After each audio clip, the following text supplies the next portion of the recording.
In this video, I want to talk a little bit about some important things to keep in mind when it comes to teaching reading to multilingual learners.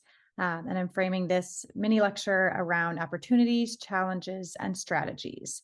So this is designed to be a complement to what you're reading for this week.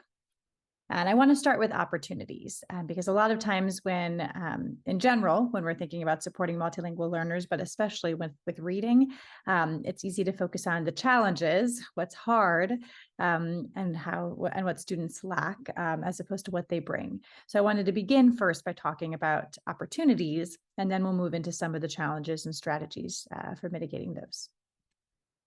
All right, so as I've mentioned at other points in this course, we want to make sure that we begin with a can-do perspective. We know that when our multilingual learners come into the classroom, they are not coming in as empty vessels. They enter our classroom with a wealth of knowledge, linguistic knowledge, life knowledge, and experiences that we can build upon and leverage in the classroom to support their learning. So here's an example taken from a Levine and McCloskey text. And I want you to just look at it and think about what this 8-year-old boy knows about reading and writing. Now, you might say he knows nothing about English reading and writing, but it's clear even if you don't speak this language, you can see that the student knows something about directionality of print. You see punctuation that the student is using. We know that the student understands how to match symbols with ideas, or use symbols to communicate meaning. So a student coming in with any sort of home literacy is an amazing opportunity. We know that home literacy is a predictor of literacy development in English. When I was teaching in San Antonio, Texas, many of the parents of the students I was working with were actively choosing not to use Spanish at home, not to read in Spanish because they didn't want to confuse their children. They wanted them to just focus on learning English. And yet that's actually the opposite of what research shows.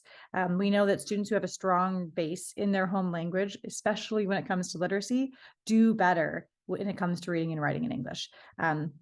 So what that means for those of you who are not in bilingual learning context is to advocate to the extent that you can for students to develop literacy in their home language. It's great for parents to read to their children at home if they're able, or to give them opportunities to write, and for us to try to make spaces for that in our classrooms as well. Another thing to keep in mind in terms of opportunities is Hamman's interdependence hypothesis, which we've talked about in this course already. Remember, that's the idea that even though languages look different on the surface, underneath, there's so much that languages have in common. There's so much that transfers between languages. They have that common underlying proficiency. Some of the things that transfer when we're thinking about reading in particular are graphophonemic awareness. So understanding that symbols can represent sounds is something that can transfer. If you understand that the A in casa in Spanish makes the A makes an A sound, you can transfer that to English and then learn all the other sounds that A makes, because English is a complex language when it comes to sound symbol correspondence. But that enables the student to have an entry point in, so they have an understanding of that. Syntactic awareness, understanding sentence structure. If you understand the ways that you put together sentences in your home language, you put together ideas into meaningful chunks, that transfers to a new language. Lexicon, vocabulary, knowing certain terms in your home language can certainly transfer. We know that, for example, English and Spanish share a lot of vocabulary words. As experts estimate that 30 to 40% of words in English and Spanish are cognates, or words that have the same root and sound and are spelled similar and have the same meaning. So 30 to 40% of words could be positively transferring between the student's home language and English if we create opportunities for it. Literacy skills, so certainly learning how to different things that we do when we engage with the book, making predictions, summarizing, inferencing. All of those skills can certainly transfer to another language. They're not unique to learning to read in English.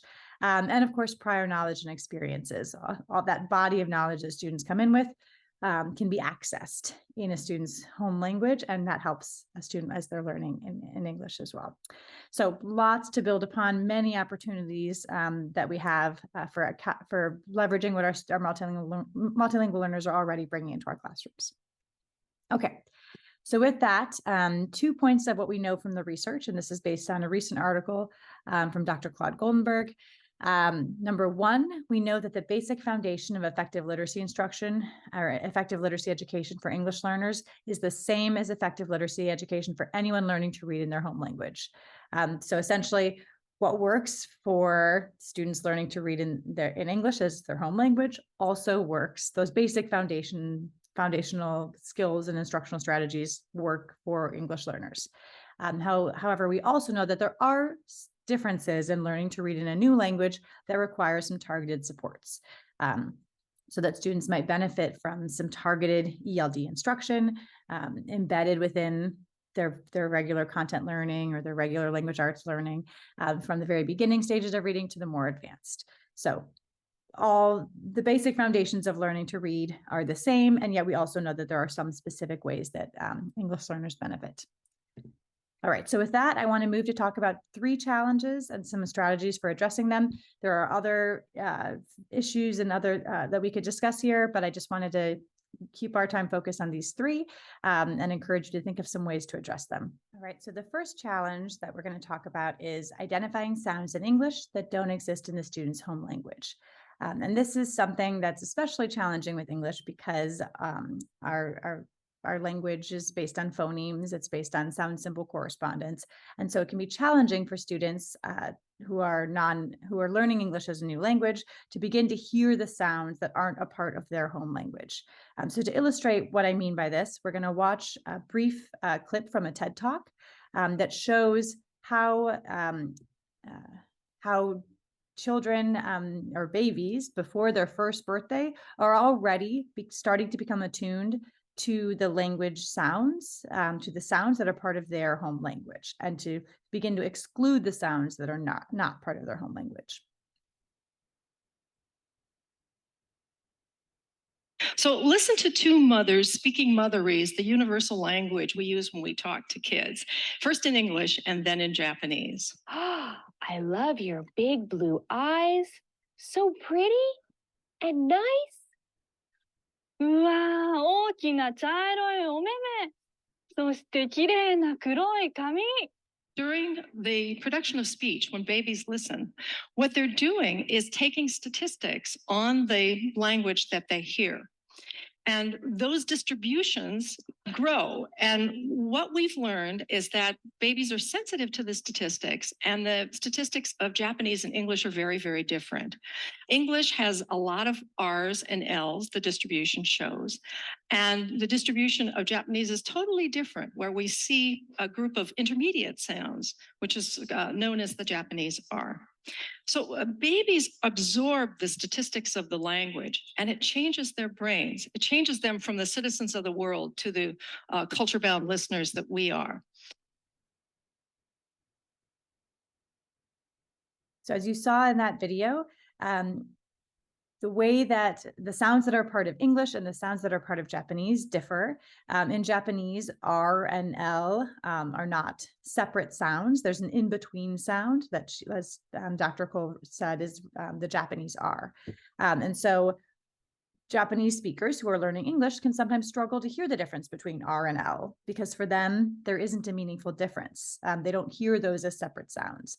And our ears, from birth, begin to attune to the sounds that we need to know for our home languages. So this is something that's really important to keep in mind when we see students making spelling mistakes in their writing or having trouble pronouncing a word that they see in writing, because they might not be hearing those sounds. And just to give you a personal example, so obviously this applies for English speakers speaking other languages. When I began studying Portuguese, and my Portuguese is not very proficient. I'm a very basic Portuguese speaker, but I did spend some time in Salvador, Brazil, studying. And when I was there, I had so much trouble with the difference between avô and avô. And I'm sure I'm still saying it incorrectly, but essentially one is the O aberto, which is an open O, and one is the O fechado, which is a closed O sound. And the difference between those sounds is a difference in meaning. One means grandmother and one means grandfather. But it's hard for me to hear the difference in those sounds because I hear them as variations of the same sound, which is similar to how a Japanese speaker might hear la and ra as variations of the same sound.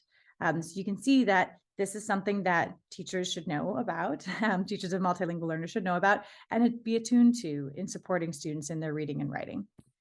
So what can you do about this? Well, with younger learners in particular, it's important to make sure that you have a strong phonics program so that you are supporting multilingual students in acquiring knowledge of letters and sounds that in a systematic way from simple to complex. This is important for all young learners, but especially for multilingual learners.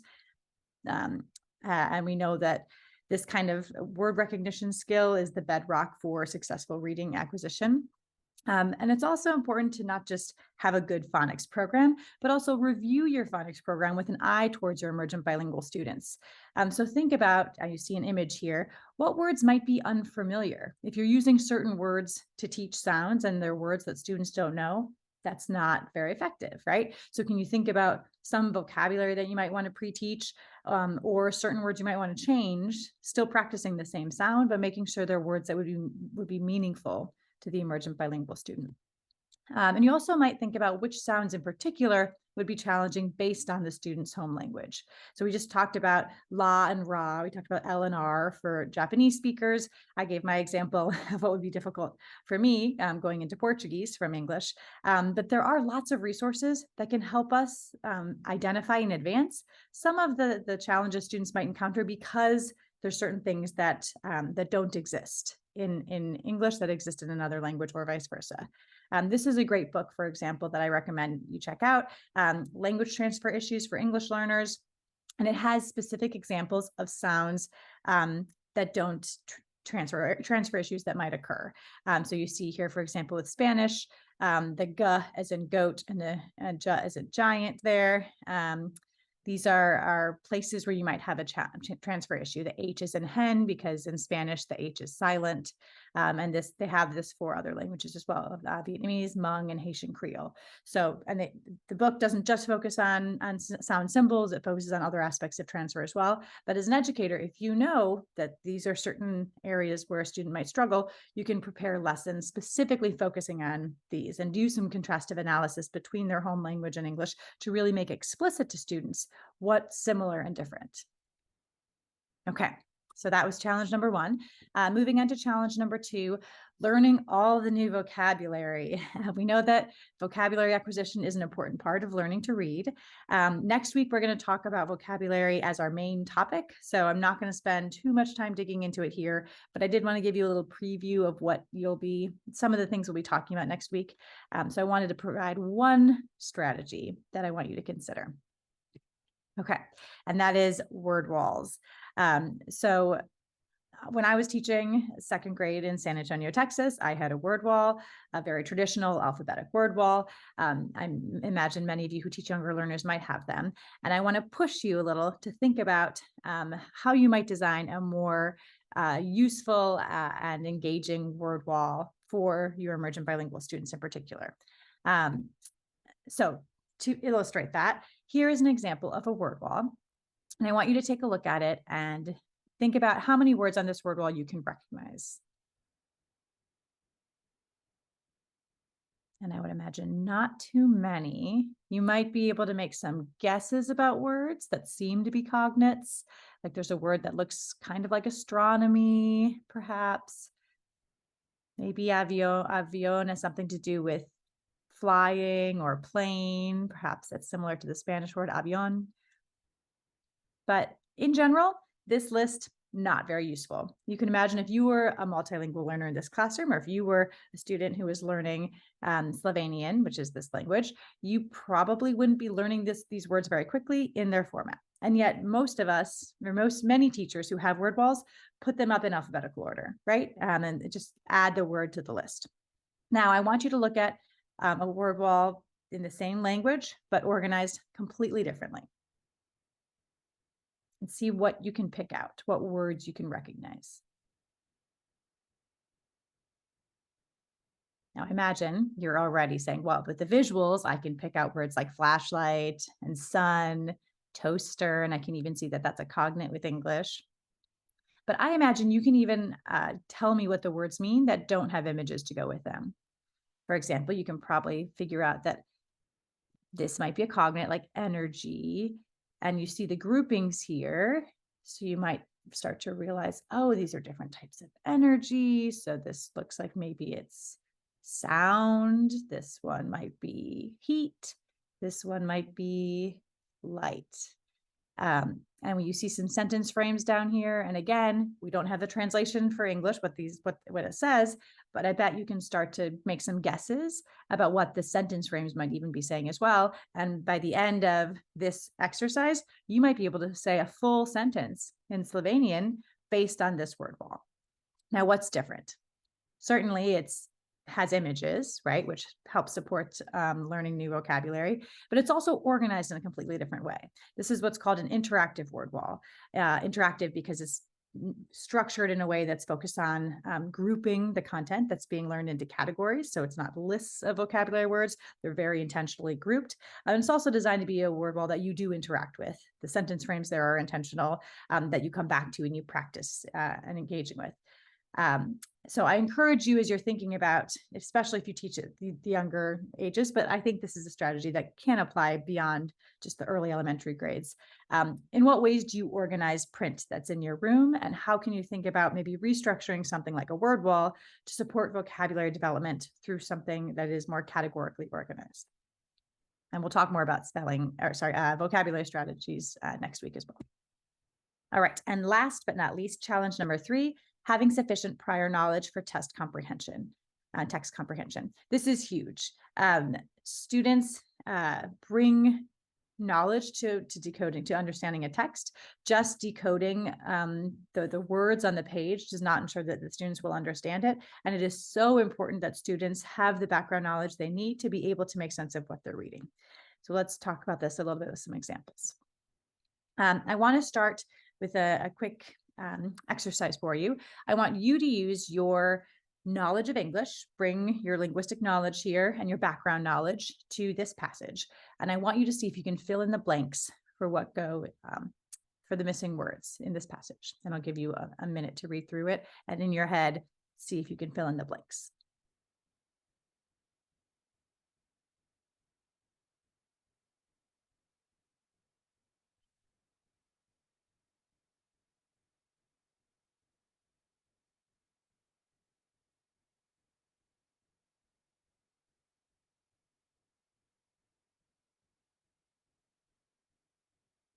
All right, let's see how you did. So hopefully we all got that first one. The questions that parents face as they raise children from infancy to adult life are not easy to answer. So far, so good.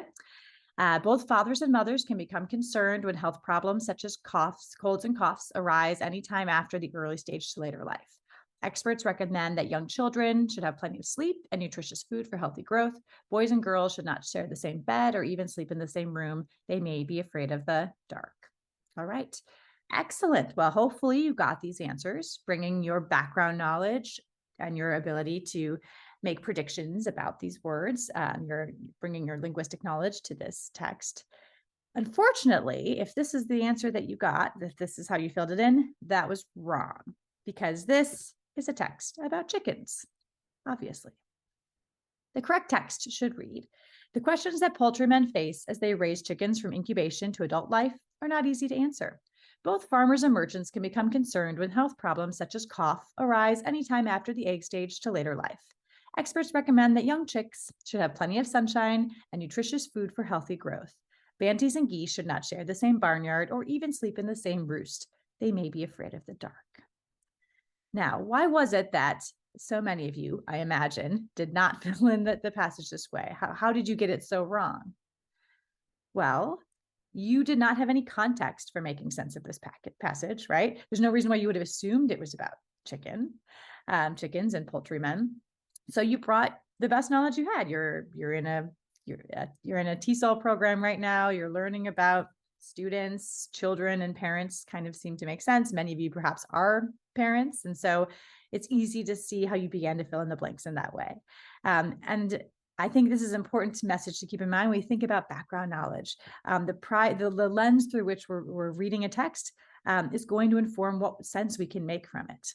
I want to give you another research-based example to illustrate this point. This is, I think, a very, very powerful study to illustrate the message here. Back in 1988, there was a study conducted by two researchers, Donna Reicht and Lauren Leslie. And what they did was they invited 64 12-year-olds to come into the research lab and read a passage about baseball. And they asked them, after they read the passage, to reenact what was happening in the story with this model that they had of a baseball field. They intentionally made sure that half of the students were identified as good readers based on different assessments, and half were identified as poor readers. Half of the students had strong knowledge of baseball. They knew something about baseball, and half of them had very limited knowledge about baseball. And so they wanted to know who would do better on this test, the students who were good readers or the students who had knowledge about baseball. And this up here is an example of what one piece of the text looked like. So kind of giving examples of what's happening in the game. So who performed the best? The good readers who didn't know anything about baseball got 18.8 out of 40 questions correct. The poor readers who had strong knowledge of baseball got 27.5 out of the 40 questions correct. So the takeaway here was that their background knowledge mattered more than their reading ability. And this is important to stop here and just recognize how significant this is. We're in a very test-driven culture right now, and we often look at low achievement and just assume that low achievement is because students are underprepared, students don't understand, students are coming in not speaking English, or all of these things that we can kind of use as a deficit frame on our students. And yet, when students know something about the text, they are able to read it better. In this example, the students who knew something about baseball, who were poor readers, outperformed the students who were seen as good readers because they didn't know much about baseball. So background knowledge really matters. That means, as a takeaway, we need to build background knowledge before our students are engaging with the text, and we need to choose texts that actually match our students' backgrounds. And doing both will ensure that our students are successful with reading, they're comprehending what they're reading, and will develop as readers. And here's just a few examples of how we can do that. So you can activate prior knowledge before reading through videos, through text in a student's home language, through images, through presentations, through realia or real life objects, through turn and talks. Before students read, there should be some activity to engage with the topic of the text. So for example, if they were about to read a passage about states of matter, you could watch a brain pop video, one of my favorite video series when I was teaching to present content. They could read a book like Los Sólidos in their home language. They could look at examples of solids, liquids, and gases. So they're building that knowledge before they engage with the text. And of course, choosing texts that connect with students' lived experiences will help them also comprehend the text. There's a great book called What Can You Do with a Paleta? That's all about different things you can do with a popsicle. And it shows the popsicle melting. So perhaps could be linked to the States of Matter unit as well. All right, so I'm going to stop there. Just some ideas to keep you thinking this week as you continue to engage with the content. And I look forward to reading your reflections on the discussion board.